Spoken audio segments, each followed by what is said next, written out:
बेटा, इतने से डब्बे में इतने सारे आदमी कैसे बैठ पावे? अरे अम्मा रेडियो है। अरे मुझे तो शर्म आवे, कहीं मुझे देख न लेने।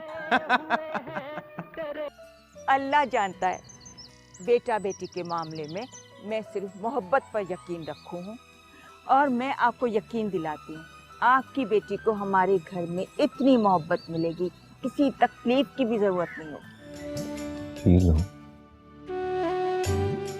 आप पी ले।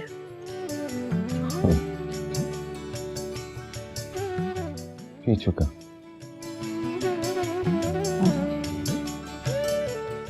कि भी आप पी ले। अरे साहब, आपने तो अभी तक कुछ खाया ही नहीं, सब तो वैसे का वैसे ही। खाने की भूख अब किससे है? अपनी तो भूख, प्यार सब खत्म। एक दिन छुट्टी वाले रोज दोनों पिक्चर देखने के लिए जाने को तैयार हुए।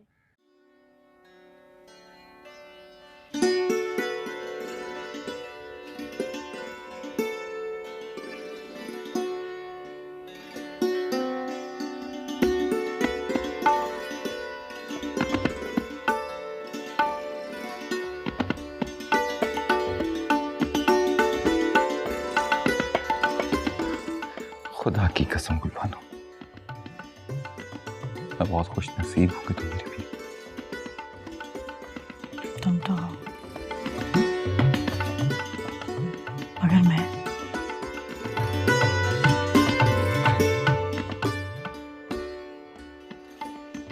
खुद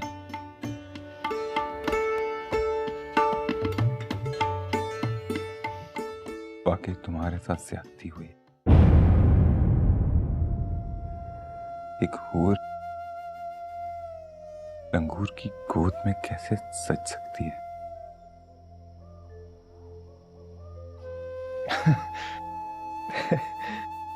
हाँ, सही तो कहा। चले।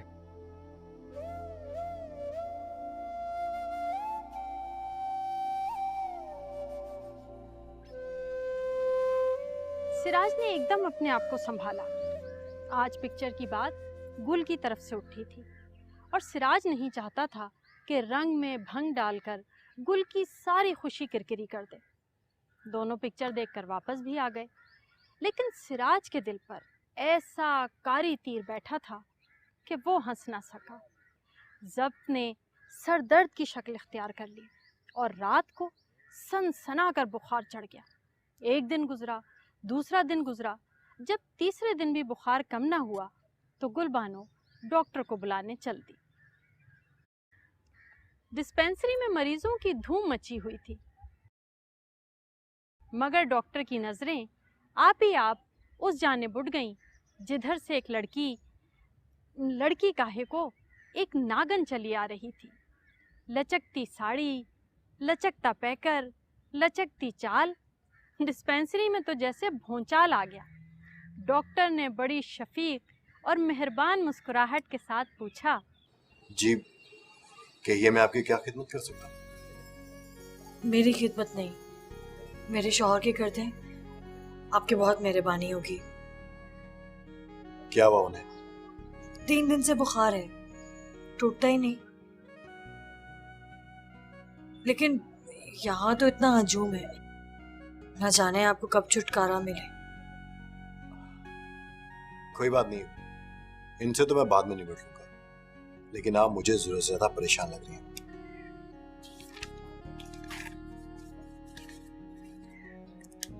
चलिए मैं आपके साथ चलता हूँ।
आपकी फीस। रहने दीजिए। हो सकता है कि मुझे मरीज को देखने के लिए बार बार आना पड़े। आपका नाम? हालांकि ये गैर जरूरी सवाल है। गुलबानो। होना ही चाहिए। जी, क्या कहा आपने? मैंने कहा कि अगर आपकी अम्मा आपका नाम गुलबानो न रखती तो भला क्या रखती। आपका नाम बस गुलबानो ही होना चाहिए था।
डॉक्टर आप?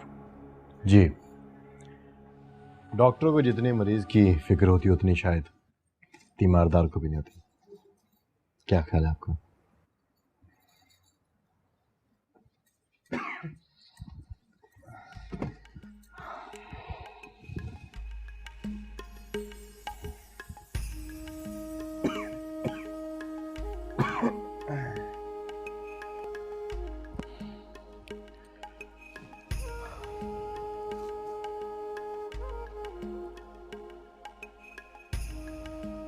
माफ कीजिएगा सिराज साहब, आपकी हालत से ऐसा नहीं लगता कि सिर्फ बुखार ने आपको ज़ेर किया है। बुखार इतनी तबाही नहीं मचा सकता। आपको कोई अंदरूनी सदमा है जो शायद आप मुझे नहीं बताना चाहते। अल्लाह का बड़ा करम है मेरी साहब पर डॉक्टर साहब। मेरे आगे पीछे ना कोई दुख है, ना कोई गम और ना ही कोई सदमा। जिसकी बीवी इतनी खूबसूरत हो, उसके आगे पीछे क्या कोई गम, कोई दुख, कोई सदमा होगा। बस मेरी तमन्ना तो ये है कि मेरी गुलबानो हमेशा खुश रहे, सुखी रहे। बस ये सदमा जान को निढाल किए जा रहा कि जब से बिस्तर पे पड़ा हूं, मेरी गुलबानो को मेरी तीमारदारी करनी पड़ रही है। कितनी तकलीफ में है ना मेरी गुलबानो। बस ये सदमा जान लिए जा रहा है। आपको अपनी बीवी से बहुत मोहब्बत है। मोहब्बत?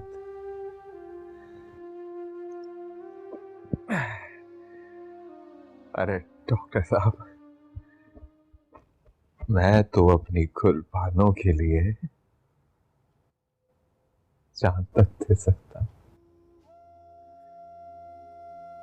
कोई शायरों वाली बात नहीं है। अरे जान तो क्या, मैं तो अपनी गुलबानो के लिए अपनी खुशियां, अपना सब सब कुछ दे सकता हूं।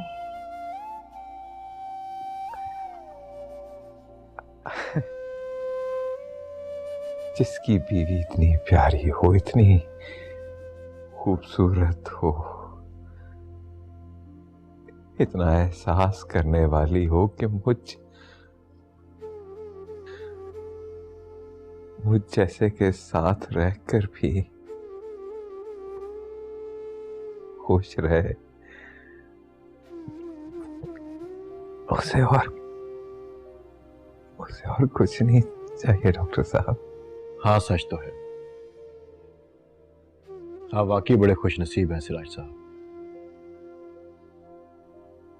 कि आपको ऐसी बीवी मिली।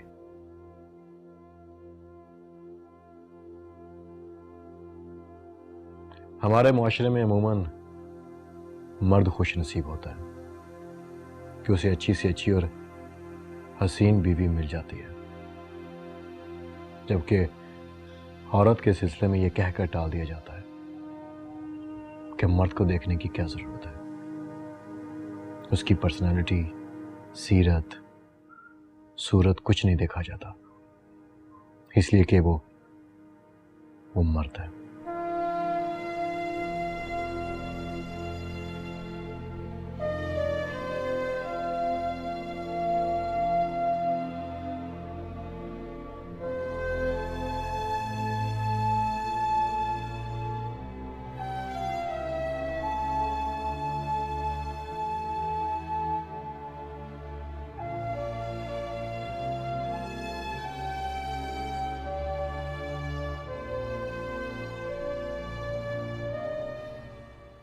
मिस्टर सिराज वाकई बहुत खुशनसीब।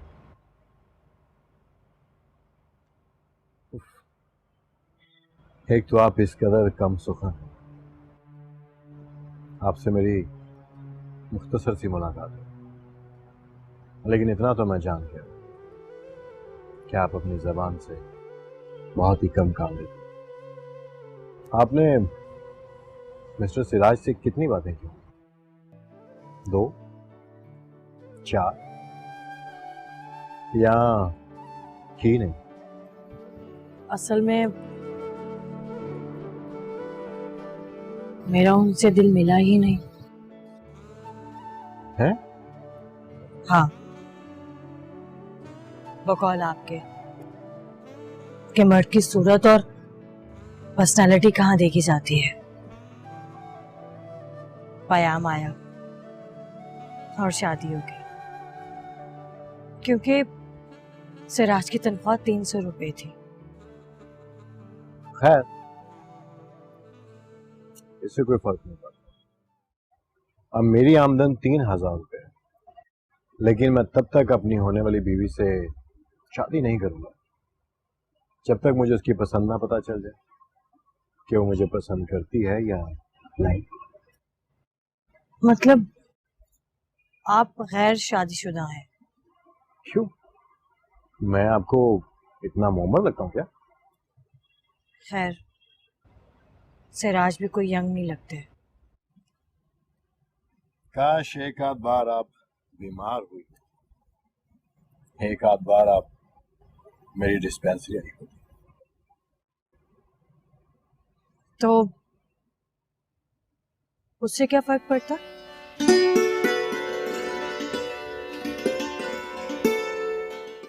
तुम सूरज से इतने भी नादान नहीं लगते।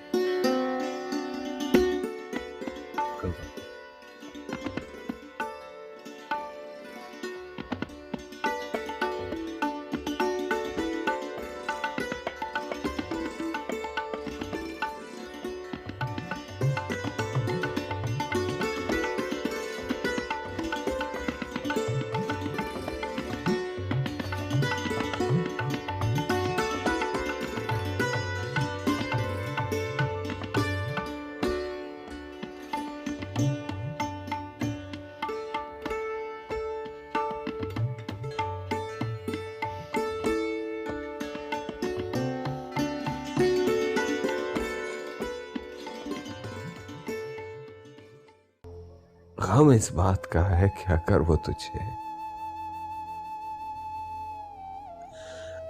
खुश ना रख सका तो मैंने ऐसे ही नहीं कहा था गुल। मुझे ये डर है कि कहीं आपको ऐसा ना लगे कि मैं आपके पैसे पे मरती हूँ। तोबा, आप भी किन बातों को ले जाते हैं? ये तो नीच ज़हनियत वाले सोच करते हैं।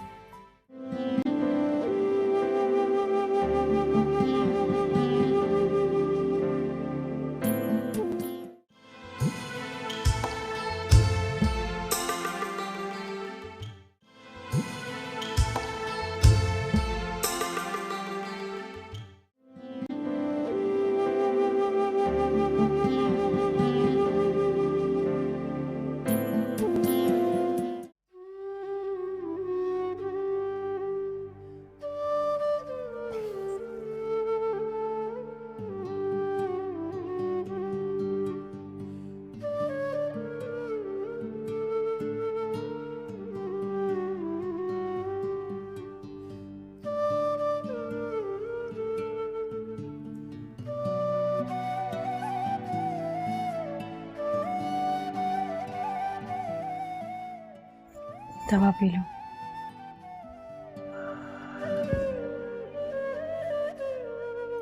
गुल, तेरे हाथ से तो मरना भी कबूल। मैं ये स्पिरिट भी पी सकता हूँ।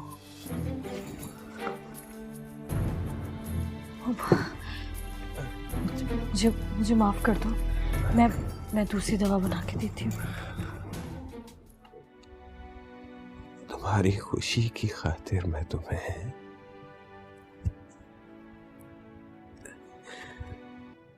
तलाक भी दे सकता हूँ।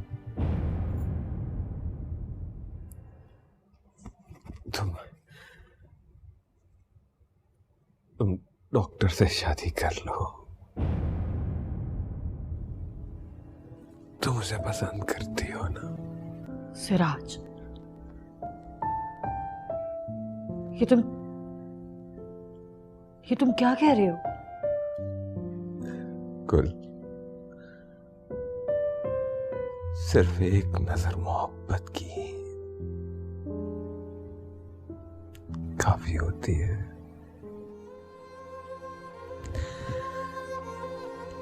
मैं गलत नहीं समझ सकता।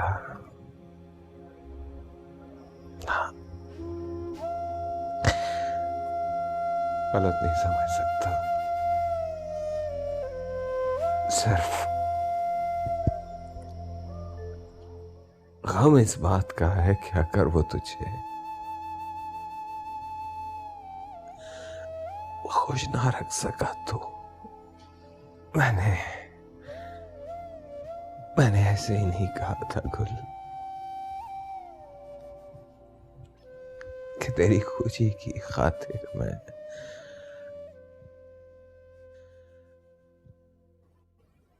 मैं जान भी दे सकता हूं।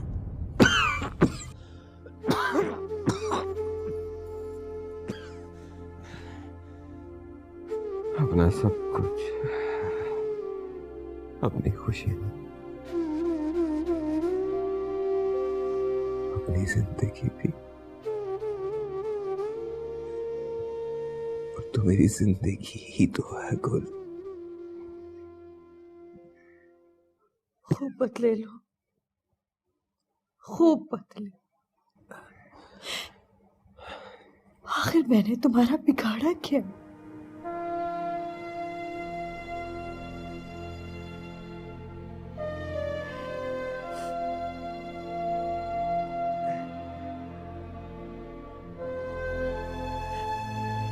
डॉक्टर रोज आता, इंजेक्शन लगाता और दवा पिलाने की ताकीद करके चला जाता।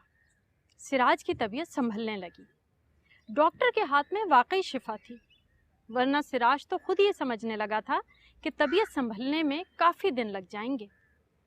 तबीयत कुछ बेहतर हुई तो सिराज दफ्तर जाने को भी तैयार हो गया। गुलबानो ने उसे रोकने की कोशिश की, मगर सिराज जब कपड़े बदल कर आया तो गुलबानो के एहसासात फिर से सर्द हो गए, क्योंकि ढीले ढाले कपड़ों में उसका दुबला पतला वजूद और ज़्यादा हवनक लग रहा था। सिराज के जाने के बाद गुलबानो एहतमाम से तैयार हुई और सरापा क़यामत बनकर डॉक्टर के क्लिनिक जा पहुंची।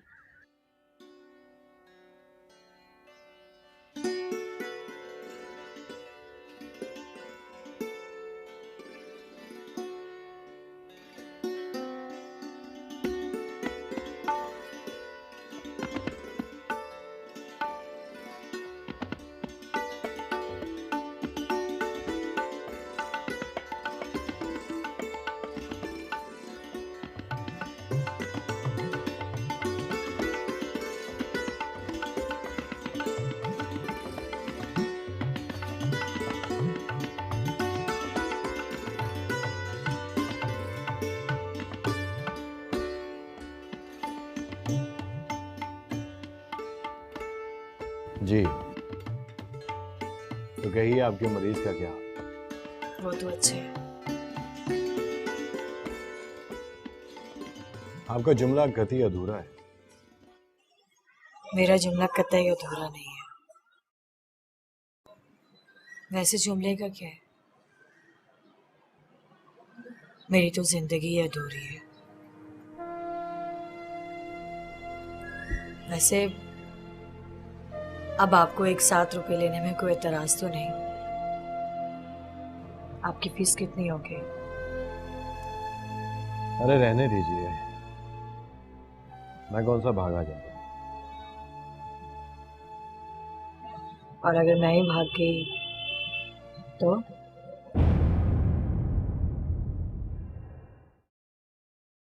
इतना तो यकीन है मुझे कि अगर आप कहीं गई तो इस खाकसार के साथ ही भागेंगी आप।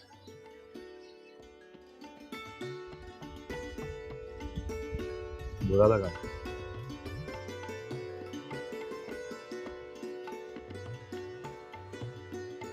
अगर आपकी अज़दवाजी जिंदगी इतनी ही नाखुशगवार है तो फिर आप कोई फैसला क्यों करते?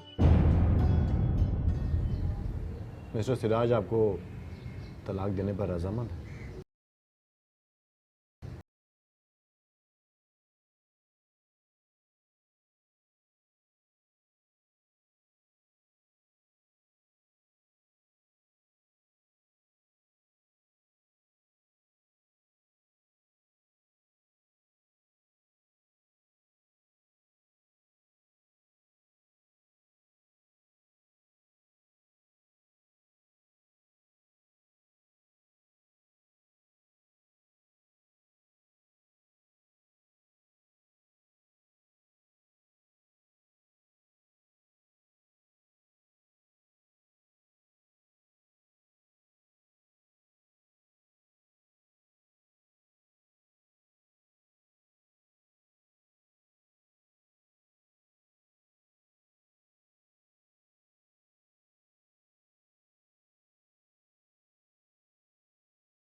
दफ्तर से जब वापस आया तो देखा कि गुलबानो इतनी खूबसूरत नज़र आ रही है जितनी पहले कभी नज़र नहीं आई थी। सबसे नुमायां चीज़ उसकी आंखों में रचा हुआ काजल था। सिराज का बेख्तियार दिल चाहा कि उसे प्यार कर ले। सिराज कपड़े तब्दील कर कर अभी आकर बैठा ही था कि गुलबानो एक सफ़ेद कागज़ लिए हुए आई और बोली,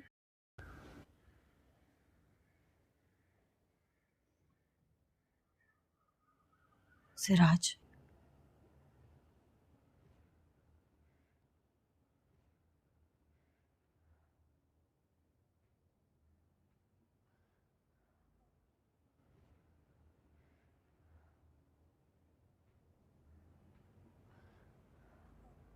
आप इस पे यूं लिखते हैं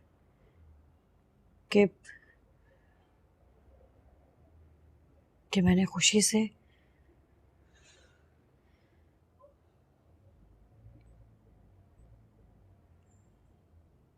खुशी से गुलबानो को तलाक दी।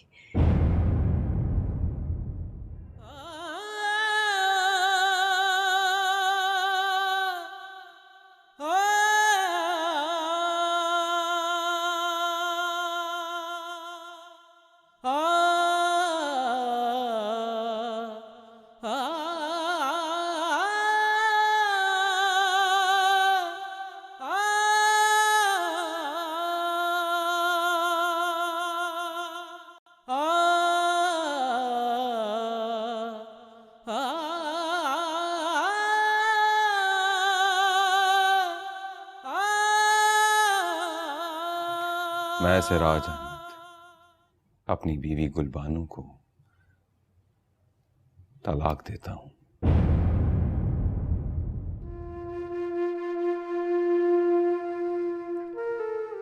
मुझे इससे कोई शिकायत नहीं है, सिर्फ इसकी खुशी की खातिर। नहीं, कमीनी, घटिया, तेरी खुशी की खातिर मैंने क्या क्यों ना किया, हाँ? और तू मुझे तलाक मांग रही है? तलाक? तेरी ना बर्बाद हुआ, घटिया औरत। लोगों ने मुझे हिजड़ा कहा, रंग मुरीद कराया मैं, और तू, हाँ? मुझे तलाक मांग रही है? ले तलाक।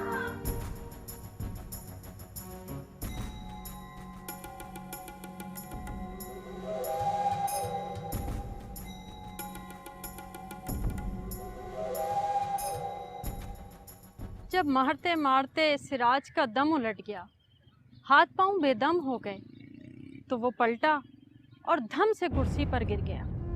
उसका सांस फूल रहा था, जिस्म पसीने पसीने होकर भट्टी की तरह सुलग रहा था, आंखें उबल आई थी। मगर तमाम जज्बों पर सबसे हावी जज्बा ये था कि उसने गुलबानो को मारा है। क्यों कर मारा है, और अब वो गुलबानो से आंखें कैसे चार कर सकेगा?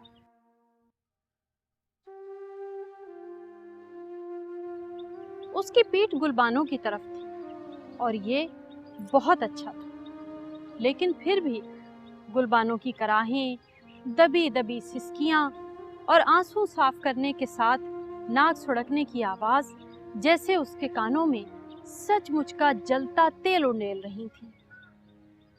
अब इस जलील हरकत के बाद वो कभी गुलबानो से आंखें चार नहीं कर सकता था।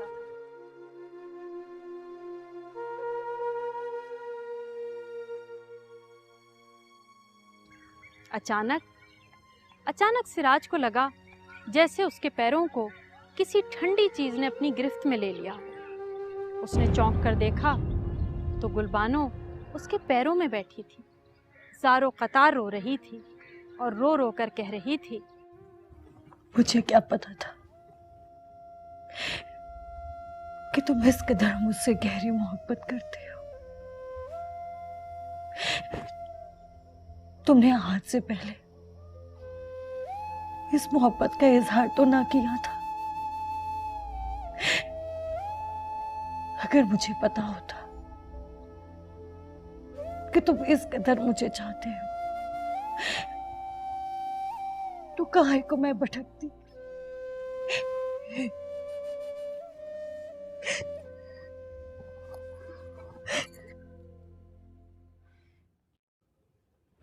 मैं सिर्फ तुम्हारी हूं सिराज, सिर्फ तुम्हारी। खुदा की कसम से तुम्हारी।